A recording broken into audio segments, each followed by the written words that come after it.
오늘 수요 예배 찬양이 너무 참 좋았던 것 같아요. 우리들에게 던져주는 그런 귀한 그런 메시지가 있다라고 믿습니다. 왜 우리가 두려워합니까? 주 하나님이 우리 하나님 되시니 우리가 두려워할 또 걱정할 이유가 없다고 믿습니다. 사랑하는 성도 여러분, 우리가 정말 힘들고 어려운 상황이 있다 할지라도, 어떠한 상황 가운데 있다 할지라도 하나님이 우리 하나님 되시고 나의 하나님 되시고 나와 함께 하신다라고 하면 우리가 두려워할 필요가 없어요. 걱정할 필요가 없어요. 하나님께서 우리와 동행하시기 때문입니다. 갈릴리 바다는 예루살렘으로부터 약 한 70km 북쪽에 있는 그런 바다입니다. 호수라고 말하기도 하고, 정말 이스라엘에게 있어서 이 호수, 이 바다는 정말 뗄래 뗄 수 없는 아주 중요한 그런 바다입니다. 이 갈릴리 바다가 성경에서도 우리 주님께서 복음서에서 말씀하실 때 굉장히 중요하게 다뤄지고 있습니다. 예수님의 사역의 현장이기도 한 그런 지역이기도 하였죠. 또 이스라엘 온 국토의 물을 공급하는 그런 생명의 젖줄이기도 합니다. 굉장히 넓은 그런 호수인데 마치 바다와 같은 넓은 호수입니다. 헬몬산으로부터 내려오는 그런 지하수가 또 이 시냇물이 이렇게 남쪽으로 흘러서 이 갈릴리 바다에 모여지게 되고, 이것이 다시 요단강을 이어져서 남쪽으로 계속해서 흘러가서 나중에는 사해로 그렇게 흘러 들어가게 됩니다. 이 바다는 성경에서 우리가 볼 때 디베라 바다, 갈릴리 바다, 게네사렛 바다, 디베레 호수, 각기 여러 호칭으로 그렇게 불려지고 있습니다. 같은 그런 이야기입니다. 갈릴리 바다라고 이야기하고 있기도 하고 또 갈릴리 호수라고 말하고 있기도 합니다. 이처럼 이렇게 담수 호수인데 바다처럼 너무 넓은 그런 호수이죠. 이 갈릴리 바다는 평상시에는 굉장히 맑고 아름다운 바다이지만 자주 이곳에 폭풍이 일어나서 이곳에서 그렇게 어업을 하는 그런 사람들, 또 배를 타고 지나가는 사람들이 굉장히 어려움을 당하고 있다고 합니다. 북쪽에서 헬몬산에서 부는 찬바람이 데워진 갈릴리 바다와 그렇게 만나게 될 때 갑작스럽게 이렇게 풍랑이 일어나게 된다라고 하는 것이죠. 그리고 풍랑이 일어나게 되면 이곳이 마치 바다에서 정말 거센 태풍을 만나는 것과 같이 그렇게 참 힘들고 어려운 때도 있다라고 합니다. 때로는 2m가 넘는 그런 파도를 동반해서 갈릴리 어부들이 이 바다를 건너는 사람들에게 또 큰 위협이 되는 그런 호수이기도 한다고 하죠. 이 갈릴리 바다의 이야기는 우리의 인생을 대변하고 있다고 믿습니다. 인생을 살다 보면 모든 일들이 막힘이 없이 원하는 대로 아주 잘 흘러갈 때도 있지만, 때로는 우리 인생에 갑작스럽게 만나는 그런 태풍과도 같은 때가 있지 않겠습니까? 마치 순풍에 돛단 듯이 그렇게 잘 나가는 인생처럼 보여지기도 하였는데, 때로는 역풍을 만날 때도 있습니다. 예수를 믿는 우리들의 삶도 마찬가지라고 저는 믿습니다. 태양이 뜰 때도 있고, 비가 내리고, 눈이 오고, 폭풍이 칠 때도 있는 것이 우리 인생이죠. 잘 알 수가 없습니다. 우리가 풍랑이 찾아올 때 풍랑 자체는 내가 컨트롤할 수 있는 것이 아닙니다. 풍랑이 왜 오는지는 잘 모르겠습니다. 하지만 우리 인생 가운데 풍랑이 칠 때가 있어요. 그러나 여러분, 우리가 한 가지 알고 있는 것이 있습니다. 이 풍랑이 칠 때 두려워하고 안 하고 염려를 하고 안 하고는 바로 풍랑과 상관없이 내가 컨트롤할 수 있다라고 하는 것이죠. 물론 잘 되는 것은 아닙니다. 대부분의 많은 사람들이, 우리 성도들도 마찬가지입니다. 인생에 풍랑이 들이닥치게 될 때 우리는 그 풍랑 앞에서 속절없음을 느끼게 됩니다. 좌절하고 너무나도 이 풍랑 때문에 어려워하고 힘들어하고 눈물을 흘릴 때가 있습니다. 이전의 장이었던 마태복음 6장 27절에서 너희 가운데 누가 걱정을 해서 자기 수명을 한순간인들 늘릴 수 있겠느냐, 염려한다고 그 키를 한 자나 더 할 수 있겠느냐, 주님께서 말씀하셨어요. 여러분, 이것이 무슨 말씀입니까? 염려, 걱정한다고 해서 달라지는 것이 없습니다. 우리 인생을 바꿀 수 없다라고 하는 것입니다. 이처럼 속절없이 풍랑이 일 때 우리가 염려, 걱정하고 원망한다라고 해서 이 풍랑을 비껴가는 것이 아니다라고 하는 것입니다. 염려라고 하는 말, 걱정이라고 하는 말은 메림나오라고 하는 말을 쓰고 있습니다. 두 군데를 바라보는 것, 그것이 염려래요. 세상과 하나님입니다. 우리는 정해야 되겠죠. 세상을 바라볼 것인지, 걱정과 염려, 풍랑을 바라볼 것인지, 하나님을 바라볼 것인지. 우리가 결정할 수 있습니다. 우리가 선택할 수 있습니다. 그의 결과도 완전히 다르게 나타나게 되는 것이죠. 야고보서 1장 8절, 그는 두 마음을 품은 사람이요 그의 모든 행동에는 안정이 없다. 두 마음이 있기 때문에 결론적으로 안정이 없다라고 하는 말입니다. 여러분, 믿음의 사람인 우리들은 항상 두 마음 중 어느 쪽이 앞서는 사람이 되어야 되겠습니까? 하나님 쪽을 바라보고 또 걱정, 염려가 아니라 하나님이 주신 평안을 바라볼 수 있는 그런 성도들이 되어야 될 줄 믿습니다. 메림나오, 나누어져 있는 것을 하나로 만들면 되죠. 한쪽을 붙드는 것입니다. 하나님을 붙드는 것이죠. 하나님께서 주신 평안을 붙드는 것이고 하나님께서 다스리심을 우리가 바라보는 것이죠. 성경에 우리가 너무나도 잘 알고 있는 유명한 말씀이 있습니다. 항상 기뻐하라, 범사에 감사하라. 이 말씀은 우리 인생에 여러분 항상 기쁜 일들만 있어서 기뻐하고 감사한 일만 있어서 감사하라 라고 하는 말이 아니겠죠. 그러나 나는 기뻐하겠다, 기쁜 쪽을 택하겠다 라고 하는 고백입니다. 주님께서 말씀하고 있어요. 우리 믿는 사람들은 기쁜 쪽을 택하라, 감사하는 쪽을 택하라. 주님께서 그렇게 해 주실 것을 믿고 그렇게 택하라. 이것이 하나님 안에서 우리에게 바라시는 하나님의 뜻이다 말씀하고 있어요. 마태복음 8장 26절, 믿음이 적은 사람들아 말씀하고 있는데, 믿음이 적은 사람아 말씀하시는 주님의 이면에는 여러분 어떤 뜻이 담겨져 있을까요? 믿음이 적은 사람, 그것을 바라보는 것입니까? 그게 아니겠죠. 너희는 믿음이 적은 사람이 아니라 믿음이 큰 사람이 되어야 되지 않을까? 너희는 믿음이 큰 사람이 되어라 말씀하고 있는 것이겠죠. 결론을 알고 있습니다. 우리 주님께서는 제자들을 견고하게 세우기 위함이었습니다. 믿음이 큰 사람들로 만들기 위해서 풍랑을 주셨어요. 여러분, 우리의 판단과 주님의 판단은 너무 다릅니다.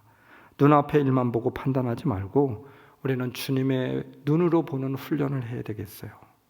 그러면 사람이나 환경이 달라지지 않아도 인생이 달라져 보이게 됩니다. 그럴 때 우리 인생이 달라지는 것입니다.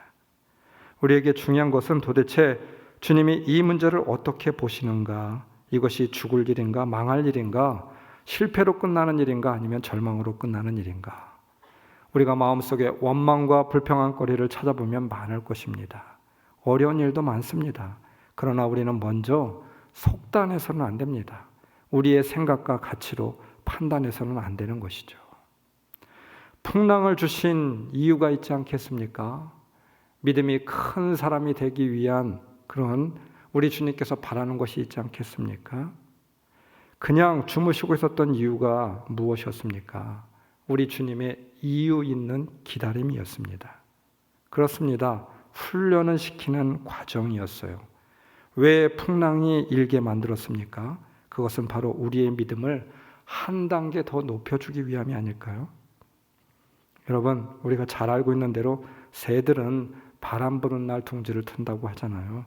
두 가지 이유가 있습니다. 세차게 풍랑이 일 때, 바람이 불 때 집을 만들어야 어떠한 상황에도 견딜 수 있는 견고한 집이 될 수 있음을 짐승들도 새들도 알고 있기 때문입니다. 우리 인생에도 바람이 세게 불어서 서기조차 힘들 때가 참 많아요. 그럴 때 새 둥지를 생각해 보십시오. 아, 오늘은 우리의 둥지가 든든해지는 날이구나. 이렇게 생각하게 된다고 하면 좀 힘이 나지 않을까요? 둘째는 바람이 강하게 부는 날에는 둥지를 지을 수 있는 나뭇가지가 많이 떨어져 있다라고 하는 것입니다. 새들도 이처럼 삶의 지혜를 가지고 있습니다. 그 나뭇가지를 가지고 재료를 삼아서 바람이 많이 부니까 땅바닥에 떨어진 그 나뭇가지가 많아서 집 짓기가 좋다라고 하는 것이죠. 시인은 말하고 있습니다. 바람이 강하게 부는 날 집을 지으려면 새들이 얼마나 힘들겠는가. 바람이 고요히 그치기를 기다려 집을 지으려면 집 짓기가 훨씬 수월할 것이다. 나뭇가지를 물어오는 일도 불의로 흙을 이기는 일도 훨씬 쉬울 것이다. 그러나 그 결과는 좋지 않을 것이다. 바람이 강하게 부는 날 지은 집은 강한 바람에도 무너지지 않겠지만 바람이 불지 않는 날 지은 집은 약한 바람에도 허물어질 수 있지 않을까? 만약에 그렇다라고 하면 새가 알을 낳게 되었을 경우에 집이 부실하게 되면 그 알이 떨어질 수도 있고 새끼가 태어나면 새끼 또한 떨어질 수 있다라고 하는 말입니다. 우리의 삶도 그렇습니다.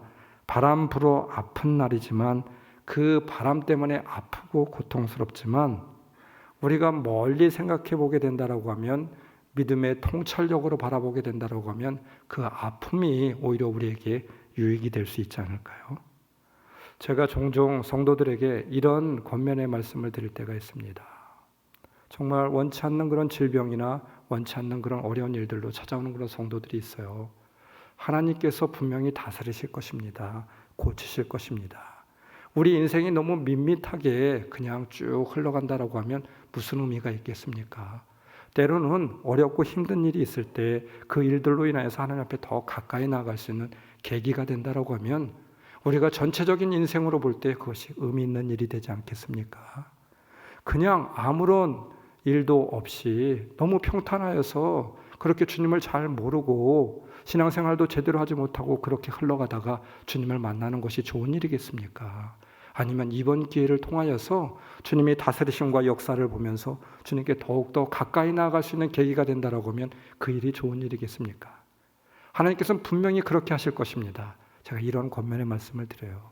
믿음을 가지세요. 용기를 가지세요. 하나님의 살아계심을 믿으세요. 이렇게 권면을 드리고 있어요. 여러분, 어려움을 당하여 어쩔 줄 몰라 하는 성도들, 저도 참 가슴이 아픕니다. 뭐라도 해주면 좋으련만 그렇게 할 수 없어 속절없이 바라보아야 할 때도 있습니다. 그러나 우리는 분명한 확신이 있습니다. 분명히 믿습니다. 풍랑이 지나가리라고 하는 믿음.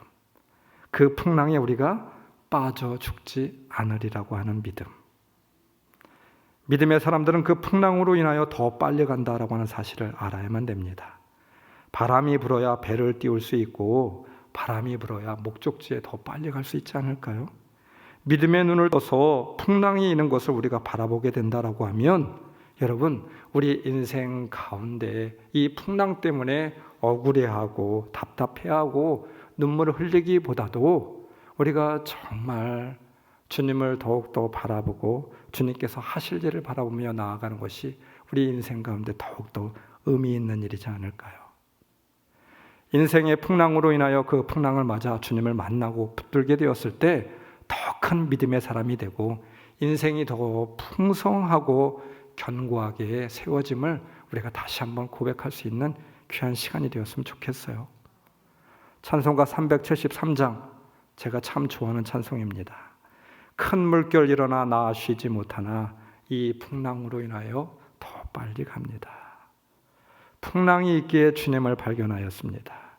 기적의 역사를 목격하였습니다. 아, 주님께서 이 풍랑을 다스리시고 있다라고 하는 것을, 그 귀한 믿음을 알게 되었다라고 하는 것입니다. 사랑하는 성도 여러분, 이 풍랑으로 인하여서 우리의 믿음이 더 깊어짐을, 우리 인생이 더 빨리 갈 수 있음을 오늘 이 시간 우리 마음판에 새길 수 있는 귀한 시간이 되길 주님의 이름으로 축원합니다. 우리가 알아야 할 또 다른 영적인 안목이 있어요. 예수님은 풍랑이 있는 가운데 잠을 자고 있었습니다. 그렇잖아요? 오늘 성경을 보세요. 잠을 자고 있습니다. 근데 이상합니다. 우리 주님도 인간의 몸을 입고 오셨는데 그 풍랑이 그냥 잔잔하게 막 이렇게 요동치는 것이 아니라 배가 뒤집힐 정도로 풍랑이 일어서 거의 죽기 일보 직전이었는데, 이 말씀은 이 복음서에도 다 이렇게 나와 있는데 여러분, 예수님께서 잠을 자고 있습니까? 예수님도 똑같은 인간인데.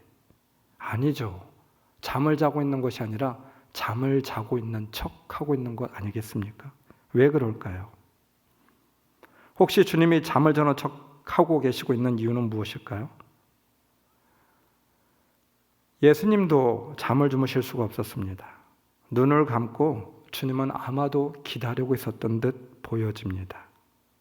주님을 깨우는 자가 있기를 그래서 주님께서 보여주실 놀라운 믿음의 역사를 빨리 보여주고 싶은데 주님을 깨우는 사람이 없었어요. 제자들이 풍랑에 빠져 허덕대는 모습을 바라보며 안타까이 우리 주님을 찾아오기를 그렇게 주님께서는 기다리고 있지 않았을까요? 여러분, 우리 주님은 풍랑의 시선이 있지 않아요. 우리 주님은 제자들의 믿음의 시선이 있죠. 우리 주님은 풍랑과 전혀 상관이 없는 분입니다. 주님께서 간절히 원하는 것은 제자들이 믿음의 사람이 되는 것, 이것을 우리 주님께서 간절히 원하고 있죠. 적은 믿음이란 믿기는 믿지만 시련과 위기가 닥쳤을 때 능력을 발휘하지 못하는 믿음입니다. 예수를 쫓아 따라다녔지만 그분이 누구신지, 과연 어떤 권세를 가지신 분이신지 알지 못하는 믿음이었어요. 구약 성경에서 바다는 오직 그것을 창조하신 하나님께만 순복한다라고 성경은 고백하고 있습니다.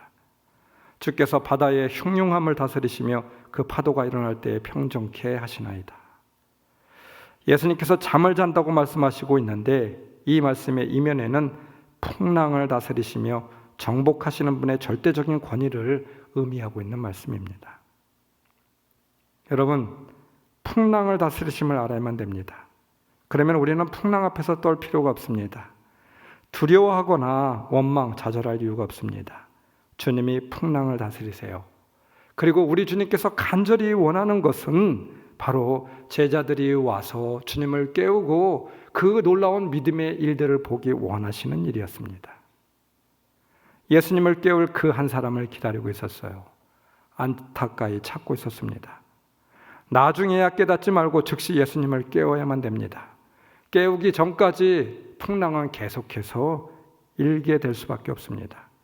예수님을 믿음으로 깨우는 그 한 사람이 있게 될 때 그 풍랑은 그때 잔잔해지는 것이죠.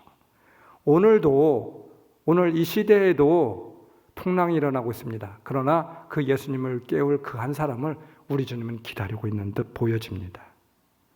여러분, 문제는 기적의 재료입니다. 아무 문제도 없는데 예수님이 기적을 행하시는 적이 없습니다. 그뿐만 아니라 바로 주님 앞에 나와서 그 문제를 가지고 주님께 요청을 할 때 주님께서는 기뻐 받으시고 그 문제를 해결해 주시기를 원하시고 있습니다. 바람과 바다 때문에 제자들이 담배가 깨어질 위기에 놓이게 되자 예수님께서 기적을 일으키시는데 제자들이 와서 깨웠을 때 기적을 일으키시는 것을 우리는 볼 수가 있습니다. 여러분, 말씀 속에서 보게 되면 가나의 혼인잔치의 기적은 포도주가 떨어졌을 때, 그리고 하인들이 절대적인 순종이 있게 되었을 때 그때 기적이 일어나게 되었습니다. 오병이의 기적, 바로 그들의 궁핍함을 알게 되었고 그 문제가 있게 되었을 때 기적이 일어나게 되었죠. 누구를 통해서? 한 어린아이의 도시락을 통하여서, 한 어린아이의 헌신을 통하여서 주님께서는 그것을 기적의 재료로 받아서 역사하시고 그 기적을 일으키게 되었습니다. 우리는 문제가 아닌 문제를 맞아 쩔쩔매는 사람이 아닌 문제를 다루실 주님의 능력을 보는 사람들입니다. 그뿐만 아니라 그 문제를 해결하실 주님을 깨우는 사람들이죠. 예수님을 깨우는 사람들도 우리를 부르셨습니다. 여러분, 이것을 알고 있습니까? 가정에서, 삶 속에서 세상 사람들과 똑같이 문제에 허적되는 그런 사람들이 아니라 그 문제를 가지고 와서 주님께 부르짖는 사람들, 주님께서 문제를 해결하실 것을 믿고 주님을 깨우는 사람들, 그 믿음의 한 사람이 바로 우리라고 믿습니다. 그러한 사람을 통해서 우리 주님께서는 오늘도 일하시고 있습니다. 주님의 이름으로 당부드립니다. 주님을 깨우는 그 한 사람들이 되십시오. 제자들처럼 바람이 불고 파도가 쳐야 예수님을 찾는 사람들이 얼마나 많이 있습니까?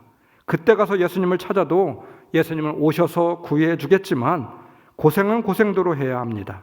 지혜롭지 못한 행동입니다. 사랑하는 성도 여러분, 늘 우리가 주님 앞에 겸손함으로 나와서 주님과 함께 교제하고 주님을 깨우는 사람이 될 때 우리 인생 가운데 풍랑이 그치고 잔잔한 그런 호수와 같은 그런 우리 인생이 될 줄 믿습니다. 다 잠자고 있어도 누군가는 깨어서 기도하는 그런 성도들이 되어야 되지 않을까요? 믿음의 사람들이 되어야 되지 않을까요? 그런 성도와 그런 사람들을 통하여서 우리 가정의 평안이 지켜질 줄 믿습니다. 더 분명히 우리가 알아야 될 것이 있습니다. 주님을 깨운다라고 하는 것이 구체적으로 도대체 무슨 일입니까? 풍랑이는 배 안에 주님이 함께 타시고 있었어요. 여러분, 풍랑이 일더라도 절대로 그 배는 뒤집히거나 물에 빠지지 않습니다. 왜입니까? 예수님이 함께 타고 계시기 때문입니다. 예수님이 나와 함께 풍랑이는 그 배를 타고 있었습니다. 홀로 두신 것이 아니었어요. 아주 평범한 말씀인 것 같은데 저는 오늘 이 말씀에 너무 많은 은혜를 받았습니다. 아, 예수님이 그 배에 타고 있었지. 풍랑이는 그 배에, 내가 고통당하는 그 배에 예수님도 동일하게 타고 있었습니다. 그리고 예수님도 동일하게 고통받고 있었어요. 우리는 이것을 잊어버리고 있는 것 같아요.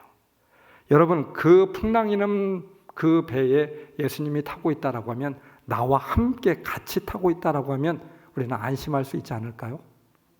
오늘 우리 성가대가 고백한 것처럼 예수님이 계시니 안심할 수 있지 않겠습니까? 외롭거나 두려워할 필요가 없습니다. 어렸을 때 아버지와 함께 밤길을 가면 두렵지 않았습니다. 어린 마음에도 든든한 아버지가 내 손을 잡고 가시게 된다고 하면 뭐 밤인들 무슨 상관이 있습니까? 캄캄한들 무슨 상관이 있습니까? 아버지가 있는데요. 저희 아버지 고향이 예전에는 이 기찻길로 이렇게 가야 되는데 아주 굉장히 위험한 기찻길이었습니다. 아주 밑에는 다리가 바다 위에 이렇게 놓여지게 됐는데 다 이렇게 숭숭 뚫려 있는 그런 곳이었습니다. 아버지와 함께 큰 댁을 가게 된다라고 하면 거기를 지나가야 되는데 아버지가 저를 업거나 안고 가시게 된다라고 하면 두렵지가 않았어요. 여러분, 제가 혼자는 못 갑니다. 두려워서 못 가요. 그러나 아버지와 함께 가면, 또 아버지가 안고 가면, 업고 가면 갈 수가 있습니다. 제 책상에 내가 고통당할 때 하나님은 어디 계십니까? 책이 놓여져 있어요. 오늘 말씀을 준비하면서도 그 책의 제목이 눈에 들어오더라고요. 필립 얀시의 유명한 책입니다. 필립 얀시가 묻고 있습니다. 내가 고통당할 때 주님은 어디에 계십니까? 얀시뿐만 아니라 이제까지 믿음의 모든 사람들뿐만 아니라 우리들도 묻고 있는 질문입니다. 우리는 알고 있습니다. 내가 고통당할 때 주님은 어디 계십니까? 하나님은 주님이 십자가를 지실 때 방관하거나 외면한 것이 아니었습니다. 홀로 고통당하게 두신 분이 아니었습니다.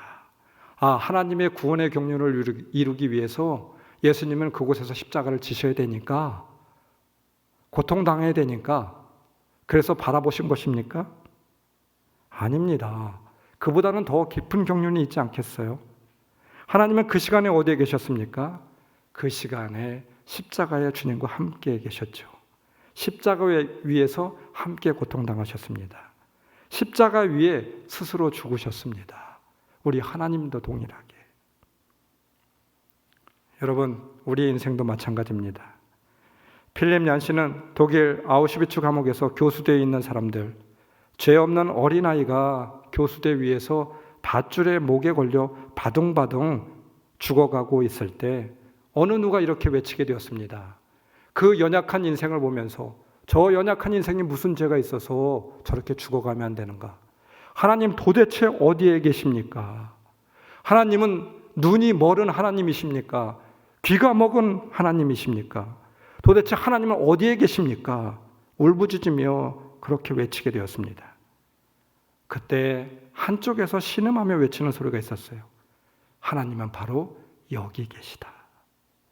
그 아이가 밧줄에 목이 매어 죽어가는 그 현장 교수대 위에 함께 목이 매여 걸려 죽어가시고 있다라고 하는 것이겠죠. 우리 주님은 우리를 홀로 고통당하게 두시는 분이 아니십니다. 고아처럼 버려두는 분이 아니십니다. 쓸쓸하고 아픈 현장, 어찌할 줄 모르는 그 아픔의 현장에 함께 하셨어요.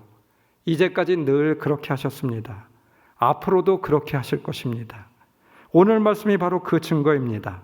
풍랑이는 배 위에 주님은 함께 하셨습니다. 그리고 함께 고통을 당하시고 있었습니다. 그러니 우리는 걱정이 없습니다. 그러니 믿음이 적은 사람이 되지 말아라 말씀하고 있어요. 찬송가 461장 캄캄한 밤 사나운 바람 불 때 만경창파 망망한 바다에 외로운 배 한 척이 떠나가니 위태하구나, 위태하구나. 비바람이 무섭게 몰아치고 그 놀람물 큰 파도일 때에 저 뱃사공 어쩔 줄 몰라 하니 가련하구나, 가련하구나. 절망 중에 그 사공 떨면서도 한 줄기의 밝은 빛 보고서 배 안에도 하나님 계심 믿고 기도 올린다, 기도 올린다. 하나님 함께 계심 믿고, 그렇습니다. 하나님이 함께 계시니 두려워할 이유가 없습니다. 풍랑이는 바닷가에 나 혼자 있다라고 생각하면, 그렇게 믿게 되면 우리는 두려워할 수 있습니다. 그러나 하나님이, 우리 주님이 내가 담배에 함께 계시고 있다라고 하는 것을 우리가 알게 될 때 우리는 걱정, 근심에서 놓여질 수 있지 않을까요? 사랑하는 성도 여러분, 우리는 종종 이와 같은 것을 잊어버리고 있어요. 주님이 함께 타시고 있음을 잊어버리고 있습니다. 나 혼자 있다라고 늘 생각하고 있습니다. 아닙니다. 우리 주님께서는 그렇게 말씀하시지 않았습니다. 하나님은 우리의 피난처가 되시며 환난 중에 만날 큰 도움이시라. 그러므로 땅이 변하든지 산이 흔들려 바다 가운데 빠지든지 바닷물이 솟아나고 뛰놀든지 그것이 넘침으로 산이 흔들릴지라도 우리는 두려워하지 아니하리로다. 만군의 여호와께서 우리와 함께 계시니. 할렐루야. 사랑하는 성도 여러분, 오늘 이 시간 우리의 삶 속에서도, 흔들리는 배 가운데서도, 흔들리는 인생 가운데서도 우리 주님이 함께 타시고 있음을 우리가 잊지 않을 수 있는 여러분들이 되시길 주님의 이름으로 축원합니다. 눈에 보이지 않는다고 없는 것이 아니고 들리지 않는다고 말하지 않는 것이 아닙니다. 우리 주님께서 늘 우리와 함께 계심을 믿고 고백하며 주님과 함께 이 흔들리는 인생의 바다를 우리가 같이 나아갈 수 있는 여러분들이 되시길 주님의 이름으로 축원합니다. 기도하겠습니다. 아버지 하나님, 감사합니다. 오늘도 우리 주님께서 주신 귀한 말씀 붙들고 나아갑니다. 우리 인생이 때때로 흔들리고 풍랑이 불어서 힘들고 어렵고 고통스럽지만 우리 주님께서도 그 가운데 우리와 함께하고 있음을 우리가 알게 하여 주옵소서. 그 풍랑으로 인하여서 우리 인생의 배가 더 빨리 갈 수 있음을 믿고 고백할 수 있는 귀한 시간 되게 하여 주옵소서. 때때로 믿음이 없어서 우리가 두려워하고 있지만 주님 찾아와 주셔서 알려주시고 우리 주님께서 만물을 다스리고 있고 풍랑을 다스리고 있음을 우리에게 다시 한번 깨달아 알 수 있도록 인도하여 주옵소서. 예수님의 이름으로 기도드리옵나이다. 아멘.